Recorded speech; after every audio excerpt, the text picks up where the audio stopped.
there, everybody. I was going to say Merry Monday. It's not Monday, it's Tuesday. I have forgotten what day of the week it is. Hello. Thank you for watching. Welcome back to my channel, Boomy Reactions. And today, guys, we're going to be catching up with Alton Brown again. I love his sense of humour. I love the things he bakes, but it's his sense of humour that keeps me. It's very quirky. And he has me chuckling away to myself. So on this video, Alton Brown is going to be showing us how to make sugar cookies. Now, sugar cookies. We don't have them here in the UK. It's not a recipe. It's not a thing that I don't think I've ever tried. From the looks of them, to your average British person, they look like shortbread, I would say. Yeah, they look, if I saw them from a distance and if I saw them over here, someone had them on a plate. Or if I went to my mum's house and she had these biscuits on a plate with a cup of tea, I'd just assume they were, I would assume they were shortbread. So that's what they look like to me. But something tells me that they're not shortbread at all. So they're going to be totally different, aren't they? They haven't got the sugar on the top either. Do you normally associate these with Christmas time? Is it something that you normally bake over Christmas and you get that lovely icing all over? Am I right? That's the cookie I'm thinking of, isn't it? So, I might try and whip up a batch of these if they're not too tricky. So this video has been requested by one of my lovely patrons, Jeff. Thank you so much, my lovely. Jeff says, hey, Boomy, here is a recipe for some gluten-free sugar cookies. Oh my! Oh, I have a friend who needs the gluten-free cookies. So that's good. That's good. Tempt her to a tea and a bicky. So let's see what these sugar cookies are all about. And guys, if you're enjoying these reactions, don't forget to like and subscribe. Thank you so much. If you're interested, I have a Buy Me a Coffee account, and that link is over here. And if you would like to help support the channel any further, I do have a Patreon account. And if you fancy checking that out, that link is in the description below. Sugar cookies, the gluten-free edition. So they do normally have flour in. Getting an email a few years back from a father who was bummed out that when his family made sugar cookies to leave out for Santa Claus, one of his kids who had a serious gluten issue could not enjoy the fruits of their labors. Oh. As I myself possess many fond memories of helping to bake bribes for the jolly old elf, who I actually believed in till I was about 5 and actually bothered to look up the chimney flue. Big mistake. Anyway. In 5? I think it's normal over here to believe in Father Christmas. It's what we call him. Good old Father Christmas. It's normal to believe in Father Christmas until you're about, I'd say 8. 8 is probably the age, maybe the last year that you get with your children believing in Father Christmas. I know, it's very sad. I know. Sometimes they keep humouring their parents for maybe another year or two. Keep up the charade. That's what our son did. Oh, bless him. Yeah, okay. We normally leave a mince pie out for Father Christmas. You guys leave cookies, don't you? Cookies, or a cookie. Don't want them to get a bit bigger. A cookie and a glass of milk. Traditionally it used to be a glass of sherry. But of course, kids aren't daft, are they? So then they start asking, should Father Christmas really be drinking a glass of sherry while he's driving the sleigh? And they're absolutely right. He definitely shouldn't be drinking a glass of sherry before he drives that sleigh. So, the traditions have changed slightly over the years. So it's always a mince pie for Father Christmas. Although not so much these days because our children are a bit older now. I know, it's very sad. We still do it, A carrot for Rudolph and a glass of milk. So yeah, we kind of adopted that one. It's much more safer, isn't it? Don't drink and drive.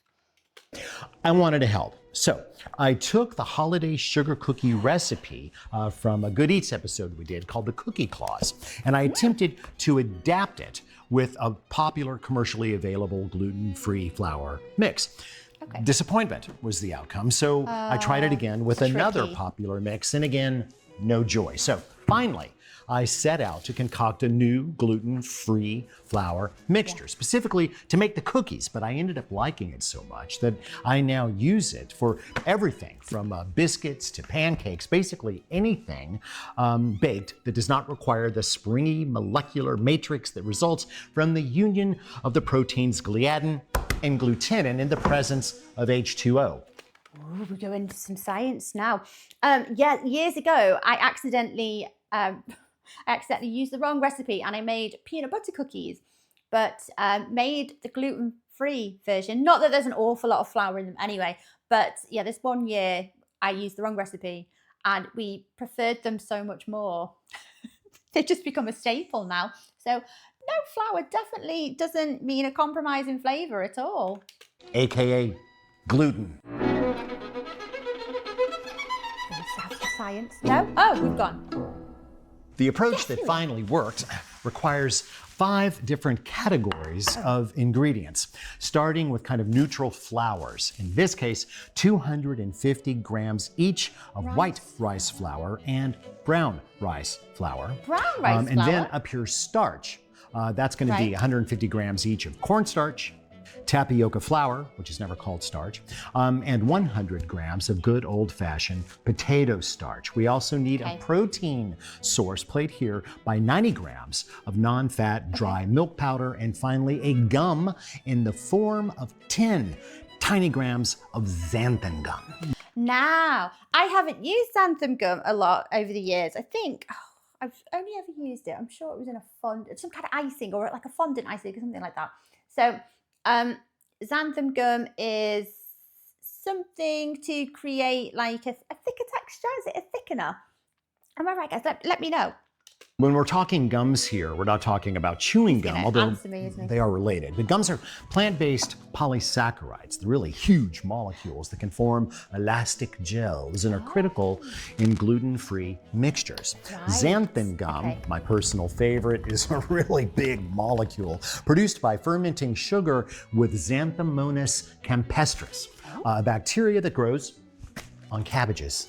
Oh, it's strong stuff, so we don't need very much of it. Okay. Once these various powders are united in airtight containment, they'll keep for a good 6 months. You just have to remember to give the container a good shake before dosing it out. Now, our sugar cookie dough, we're going to require 440 grams of this stuff, which we whisk together with a half teaspoon each baking powder and kosher salt. Next, we build the batter.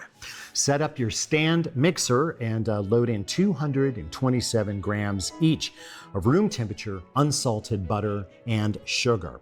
Install your paddle and cream the two together on medium speed, stopping to scrape down the sides of the bowl as needed until the sugar is no longer visible, nowhere to be seen, about 3 minutes. Creaming is a term that always means to beat sugar into fat that's solid at room temperature. Sometimes it's shortening or cream cheese, but most of the time, in my recipes, it's butter. Creaming is a critical step in the creation of a baked goods texture. It is, isn't it? A lot of people rush this stage, especially when they're making cakes. Cookies must also follow this kind of principle. You're incorporating air into there as well, so it's definitely not a stage that should be rushed. I remember reading this quite a while ago actually, and it's always served me well, so it's excellent advice. Because, well, for one, slapping that plastic fat around the side of the bowl helps to kind of fold it over itself, while the hard little sugar crystals punch into it, kind of like this quartz will punch into the side of clay. Ah, okay. Now, butter has enough water in it to dissolve the sugar, right? But the holes remain behind, okay? And even after other ingredients like eggs are introduced, these holes remain and will work as a form of physical leavening alongside the chemical leavening, the baking powder, to grant the cookies a lighter texture. This is especially important when working gluten-free. Right, when no visible trace of sugar remains. Reduce the speed to medium-low and slowly add 1 single egg. Oh my gosh, sorry guys, I just got really distracted by his his mixer here. Is it a personalised one? Look how funky it looks. Oh, can I get a proper look at this? All of that with a 1/4 teaspoon of almond extract and a 1/2 teaspoon of vanilla extract. And sure, you could just, dump both the extracts into the egg, but you know me, the more tiny little bowls, the merrier. Once the egg has vanished into the mixture, reduce the speed all the way to lower. Stir, if your mixer has it, and add the flour mix in about 5 batches, fully integrating one before integrating the next. And yes, I use a paper plate for this. I use a paper plate for a lot of things that I'm not going to talk about. Next. We need to split the dough in half. And if you can just eyeball that, then good for you. But you know what? I've got 12 scales. And so I weigh the dough out and then divide by 2. Because it's very frustrating when you try to eyeball it and you end up with the little runty one at the end. Nobody wants that one. The goal is to get the dough into 2 4 by 6 inch rectangles sealed with plastic wrap. And if things get really sticky, feel free to dust with a little bit of confectioner's sugar. Then refrigerate for at least 6 hours, if not overnight. All right, quit mugging, just walk away. Nice.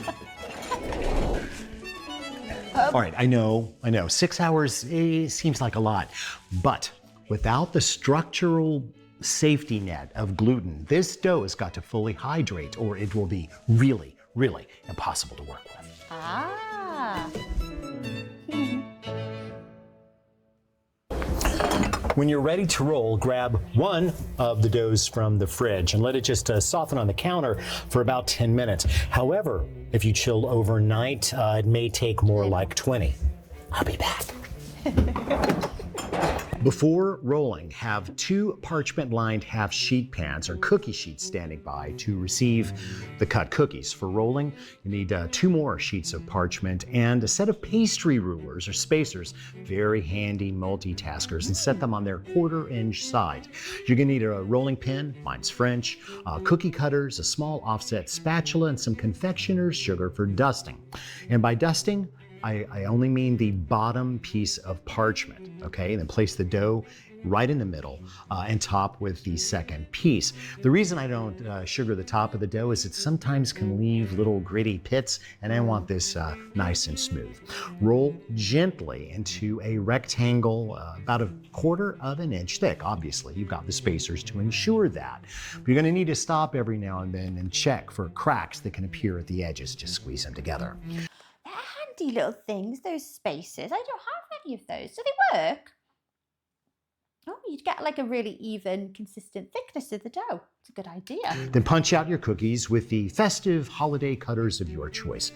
I typically lay them all out on the dough first to kind of get an idea how to maximize my yield, as I want to re-roll as few times as possible. Now, since the dough will be very soft, very easy to tear, always transfer with a nice flat spatula. That's why I like the offset.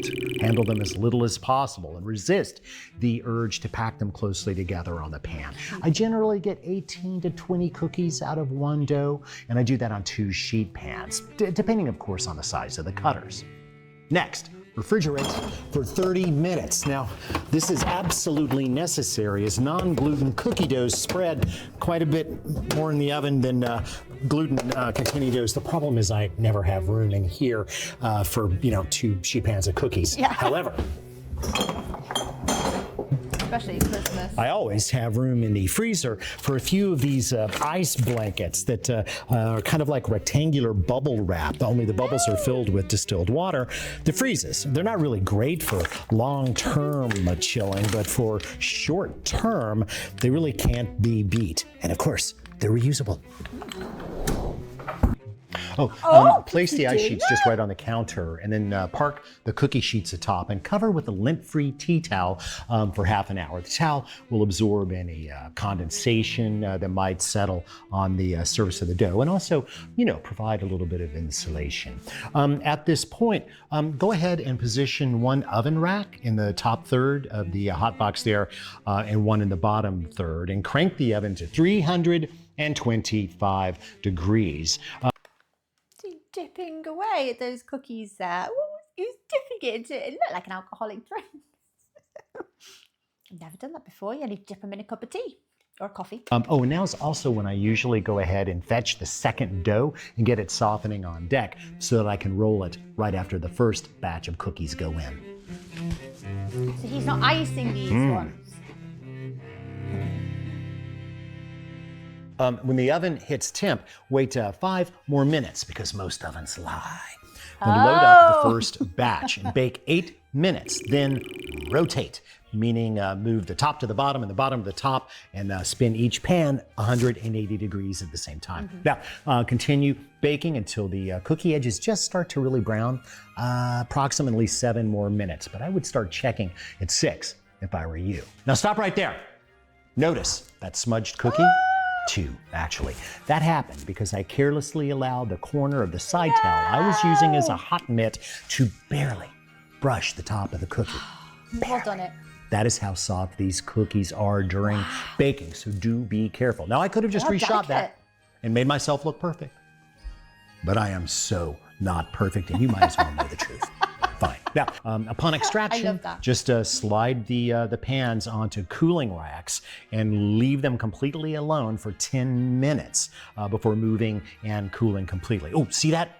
You see that? I'm still gonna eat that. All right, repeat the baking process with the cookies from dough 2, and be careful with the towel this time. In the end, you should clear about 4 dozen cookies. Of course, if you just go with, like rounds or squares, you might get a higher yield. But what fun is baking if you can't bite Santa's head off, or I don't even know what that is. Of course, they do look rather bland, don't they, without icing? But hey, that's another show. Ah! Or it's going to be the very next show. You can wait a week. Your patience will be rewarded. I'm kind of famous for saying that.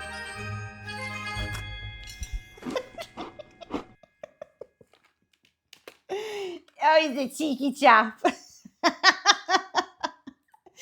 another video out of that one. Do some icing. Oh, is it the flood icing? I don't. What would you guys call it for the sugar cookies? I would just call it flood icing, or yeah, icing. Cookie icing. Oh, they look delicious. They do look more delicate, don't they, than a normal biscuit. I can't believe that biscuit. It crumbled, literally just brushing it over with the tea towel. Gosh. So, that sounds good. Yeah, what is he dunking his cookies in? I'm gonna have to try and make some of these. I know it's gone past Christmas, but it doesn't have to be Christmas, does it? You can make some Valentine's Day cookies. Sure. Easter cookies. Shape them like eggs. Oh, and then you could ice them all beautiful and colourful. Like painted eggs. Guys, I hope you enjoyed watching along with me. Take care of yourselves for now, my lovelies. Oh, let me know, what's your favourite sugar cookies? What do you only have them at Christmas? Do you do them all year round? Are they fun to make with the kids? I can imagine my kids really enjoying making these. But yes, they look lovely. Guys, take care of yourselves, and I will see you on the next video. Bye-bye.